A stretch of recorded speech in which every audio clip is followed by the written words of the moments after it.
পুকুরে স্নান করতে নেমে জলে তলিয়ে মৃত্যু হলো এক ব্যক্তির। ঘটনায় চাঞ্চল্য এলাকায়।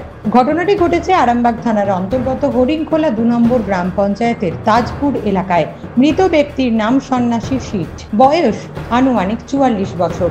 জানা গেছে, বুধবার দুপুরে বাড়ির পাশে একটি পুকুরে স্নান করতে যান ওই ব্যক্তি। সেই সময় আচমকাই পা স্লিপ করে পুকুরের জলে তলিয়ে যান। বেশ কিছুক্ষণ পর খোঁজাখুঁজি শুরু করে পরিবারের লোকজন। বেশ কয়েক ঘন্টা খোঁজাখুঁজির পর উদ্ধার হয় ওই ব্যক্তির দেহ। ঘটনার খবর পেয়ে ঘটনাস্থলে পৌঁছায় পুলিশ দেহটি ময়নাতদন্তের জন্য আরামবাগ মেডিকেল কলেজ হাসপাতালে পাঠায়। হয়েছিল বলতে চান করতে গিয়েছিল, চান করতে গিয়ে এবার পা স্লিপ খেয়ে জলে তলিয়ে যায়। দু একজন দেখেও ছিল, দেখে বলছে যে না আমি মায়ের হচ্ছি। এবার চোখে একটু কমও দেখতো।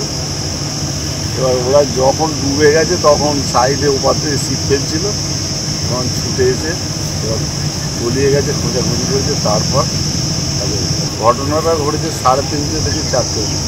মা বাবা আছে, স্ত্রী আছে, ছেলে আছে, মেয়ে আছে, চাষবাস করতো, লেবারও থাকতো।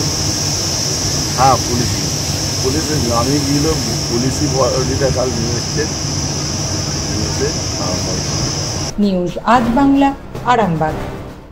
তোর ছোঁয়ায় বদলে যায় মন, যতন করে সাজাবো আজ সুখী গৃহকোণ। মন পছন্দের শেষ কথা মানি লোকপ্রিয় মার্বেল অ্যান্ড হার্ডওয়্যার, সততাই আমাদের মূলধন। Marble, tiles, bath fitting, submersible, নল ফিটিংস, এখানে পাবেন সমস্ত পরিষেবা। আমাদের ঠিকানা ঘোষপুর, রামপ্রসাদ, হুগলি। যোগাযোগ 8170926495 অথবা 7363023971। তাহলে আর দেরি কেন, আজই আসুন লোকপ্রিয় মার্বেল অ্যান্ড হার্ডওয়্যারে।